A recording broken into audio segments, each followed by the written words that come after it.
what I'm trying to pull off here is it's like a miracle. I said, if I'm healthy, I don't need to train all year round. All I need is 3 months, 4 months. I can do what it takes these guys 12 months to do. I could do it in 4 months, 3 months. Okay, and that's what I did.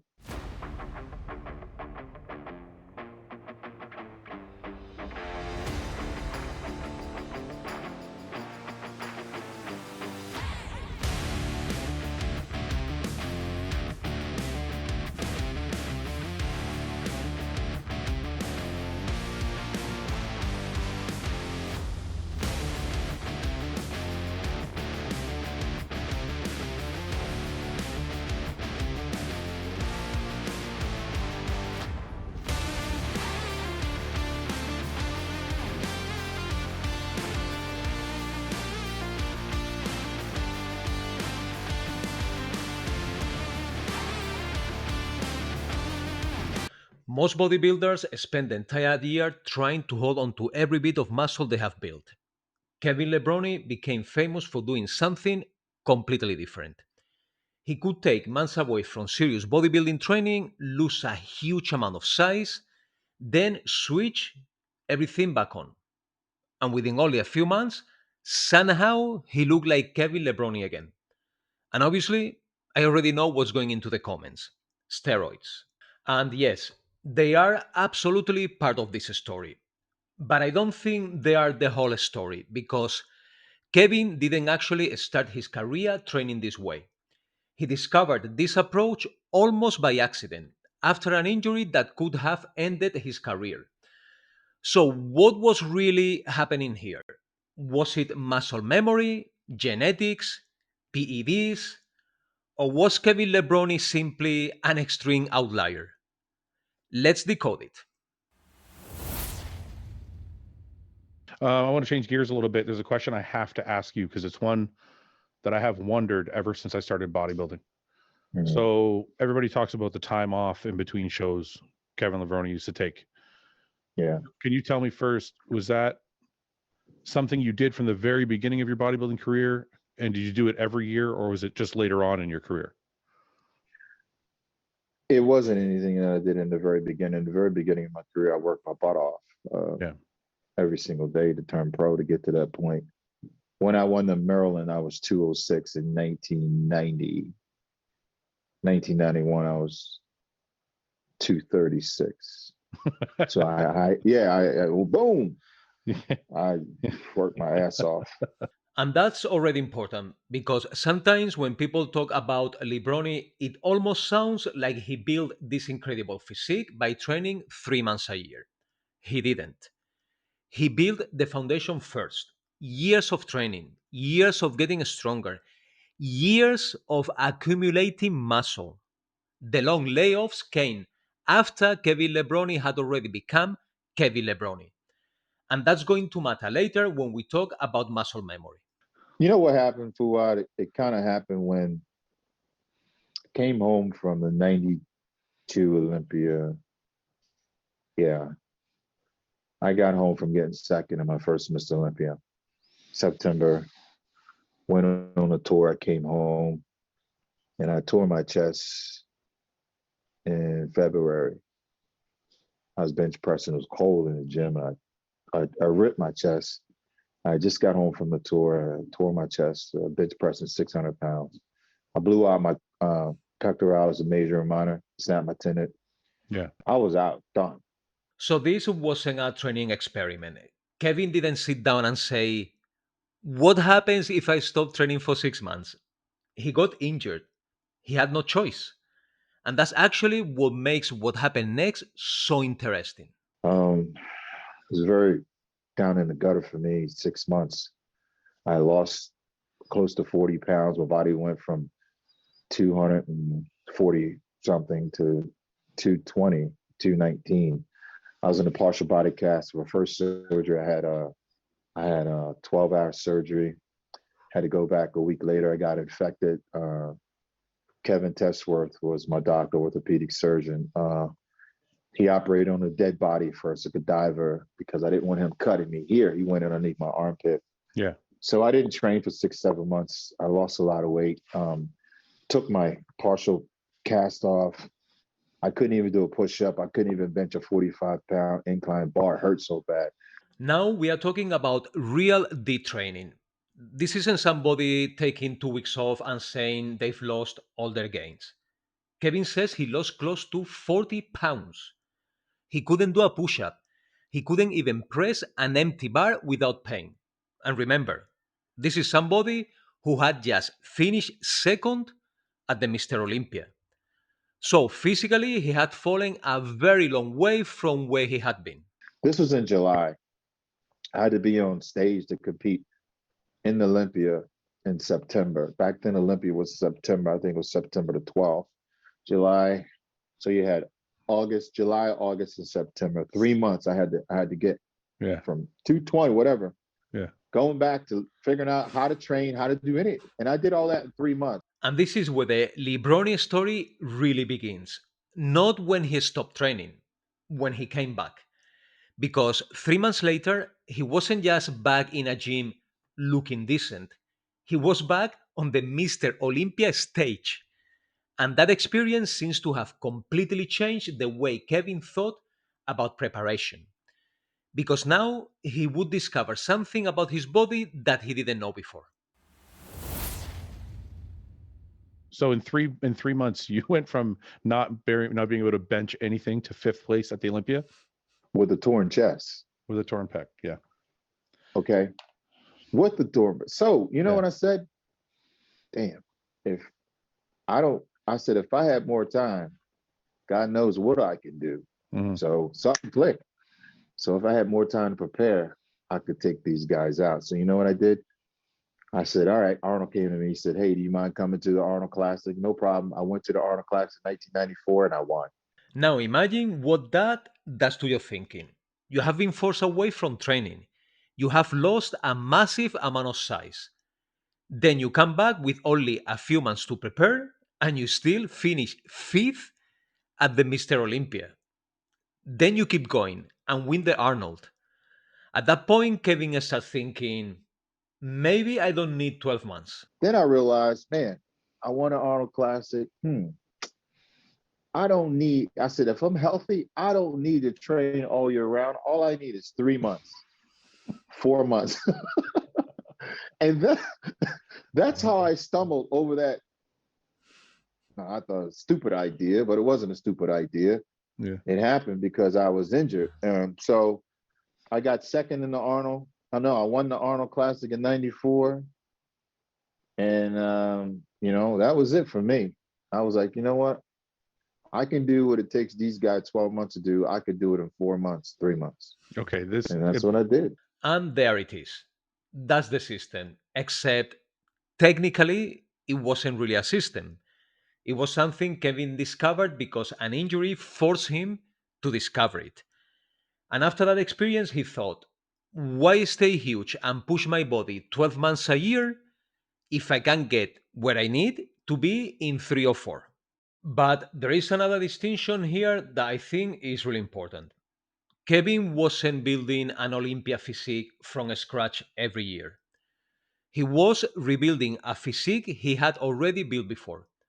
That's completely different.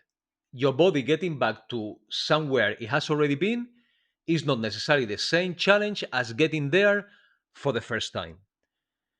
And now we are getting into what I think is the most interesting part of this entire story: muscle memory.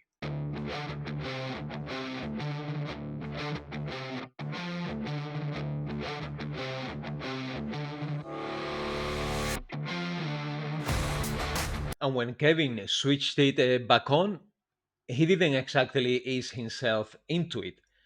This is where the famous Levrone intensity matters. He wasn't training casually for 4 months. He was compressing an enormous amount of focus into a very short period. And in the next clip, Kevin actually gives himself a name for what was happening. Yeah, because when I did go full out, I went balls to the walls for 4 months.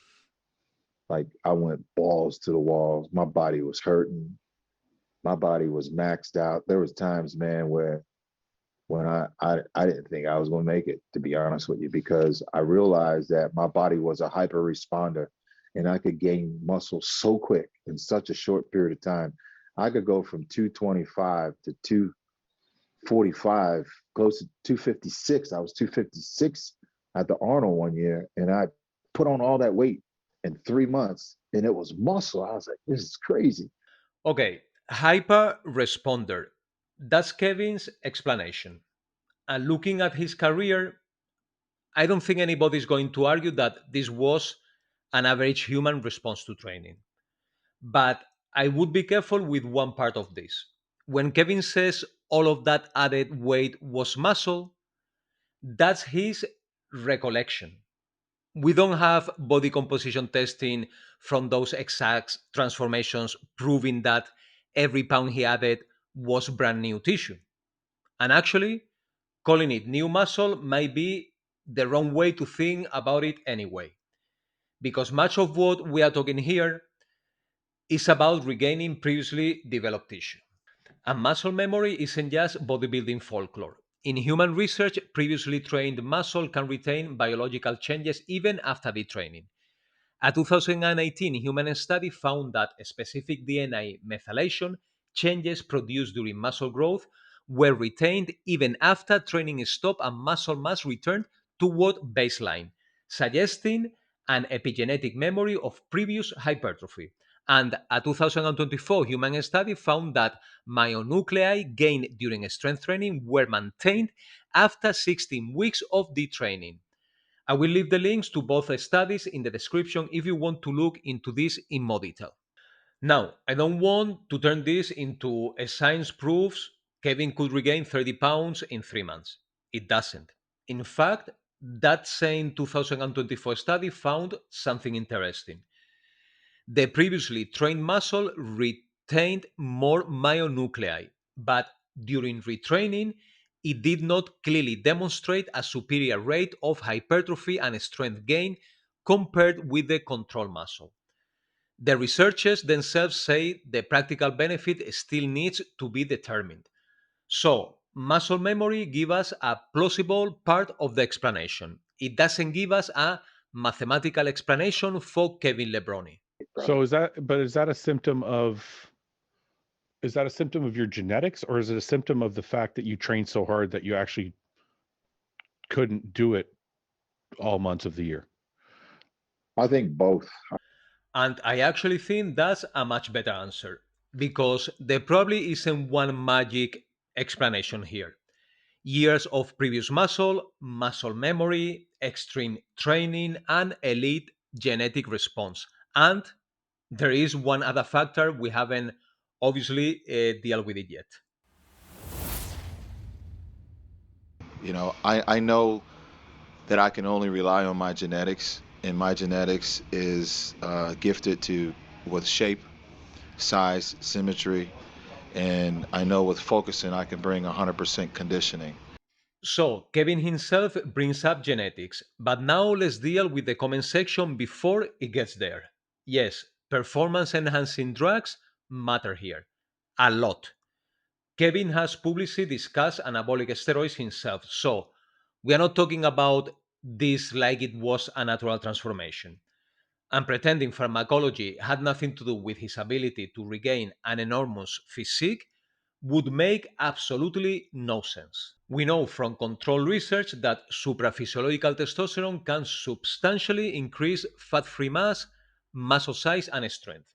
And when you combine it with resistance training, the effect is even greater. So, yes, if you take an already genetically elite bodybuilder who previously carried an enormous amount of muscle, then add hard training and anabolic assistance, of course, that changes the equation. And here is where it gets even more interesting. Muscle memory and steroids might not even be completely separate explanations.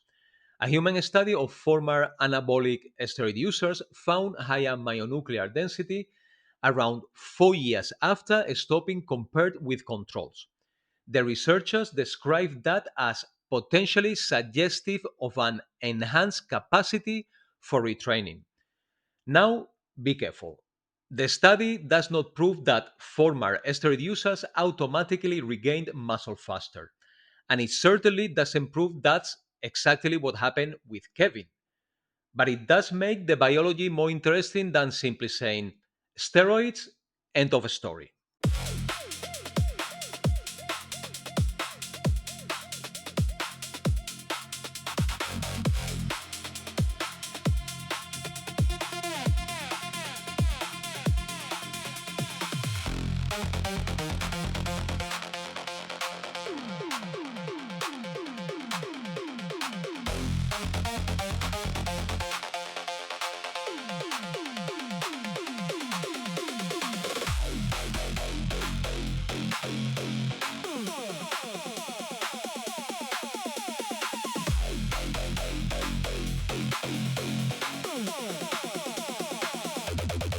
Because PEDs can help explain how rapidly muscle can be gained or regained. Muscle memory can explain why previously developed tissue might return differently from tissue being built for the first time. Genetics can help explain why Kevin's response was so extreme. And years of elite training gave him a foundation that an ordinary person simply doesn't have. So I don't think the correct answer is muscle memory or steroids. It's much more like muscle memory, genetics, pharmacology, training history, and an extreme level of effort all interacting together. And there is actually one final piece of evidence that keeps this whole story grounded. Because years later, Kevin tried to do it again. A win for me is being able to train for the show 100%, get my body back to where it used to be, what it used to look like, probably at my best.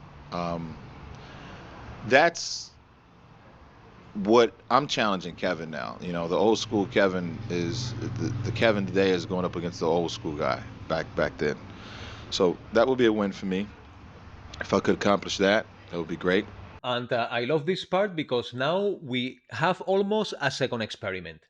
Kevin isn't talking about building something new. His words are get my body back. This is the ultimate muscle memory test. Except now the layoff isn't 6 months, it's years. Kevin is older, his body has changed, and suddenly the old 3 or 4 months formula isn't quite so simple anymore. When you came back and you weren't at your best, did it matter to you, or was it still satisfying because you were just trying to satisfy that internal need to get back on stage? No, it mattered to me as a competitor. Mhm. Um, it always matters, and you always comparing yourself to what you want to look like or what you're so used to seeing in that mirror. Mhm. Unfortunately, I woke up and it just wasn't there. My legs just wasn't there. I'm not one to complain about excuses. I don't care about that. Yeah. It just wasn't happening.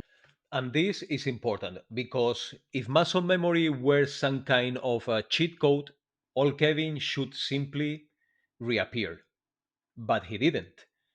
The upper body came back impressively. He rebuilt an incredible amount of muscle, but he wasn't the Kevin Levrone from the 1990s. So, whatever muscle memory is, it isn't magic.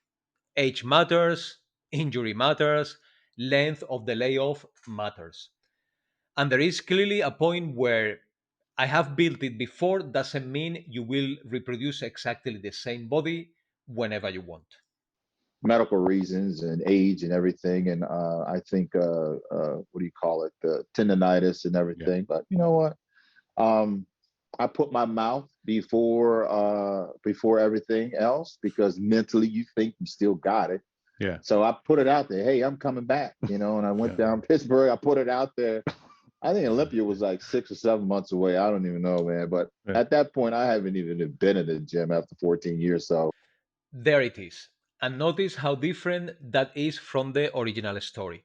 The first time Kevin discovered this, he had spent months away, not 14 years. He was still very young, he'd recently been second in the world. His body had basically just been forced into a temporary period of the training. 2016 was a completely different challenge. And I tried it. I gave it everything I did in that short period of time, and it just wasn't enough time with what I was dealing with, the time that I had taken off, and the age and everything. It just wasn't. I just couldn't pull it off. And honestly, that might be the most useful part of the whole Levrone story for the rest of us. Don't copy the layoff. That's not the lesson. If you are an ordinary lifter deliberately disappearing from the gym for 6 months because Kevin Levrone did, it makes absolutely no sense. You don't have Kevin's genetics. You don't have decades of elite muscle already built. And you are probably not operating under the same pharmacological conditions either. But there is something reassuring here. If life forces you away from training because of an injury, work, family, whatever it is, losing some muscle doesn't necessarily mean you are starting from zero when you come back. You have built that tissue before, you have learned the movements before, your body has adapted before. And while exactly how much biological advantage muscle memory gives us is still being studied, previous training clearly leaves lasting changes in human muscle. So don't panic about having to rebuild. Just don't turn Kevin Levrone into an excuse to stop training. So, how could Kevin Levrone take months away from bodybuilding and then rebuild himself so quickly? I don't think there is one answer. Muscle memory is part of it. He wasn't building an Olympia physique from zero every year. He was returning toward a level his body had already reached. Genetics are part of it. Kevin himself calls himself a hyper responder and openly acknowledges his genetic advantages. PEDs are part of it. Ignoring that would be ridiculous. And then there was Kevin's mentality. When he trained, he didn't seem interested in doing things halfway. He described himself perfectly: all in or nothing. But what makes this story interesting isn't that we should copy Kevin's training calendar. Is that Levrone might be one of the most extreme examples we have ever seen of something every experienced lifter eventually discovers: building muscle the first time and rebuilding muscle you have already had are not necessarily the same thing. And maybe Kevin Levrone simply took that difference to an extraordinary extreme. So, what do you think? If you knew you could regain muscle faster than you originally built it, would that make you less worried about taking time away from training? Or would you still rather keep training consistently all year round? Let me know below. And this has been Kevin Lebrone's 3-month comeback, Decoded. If you enjoyed these bodybuilding breakdowns, subscribe, and I will see you in the next one.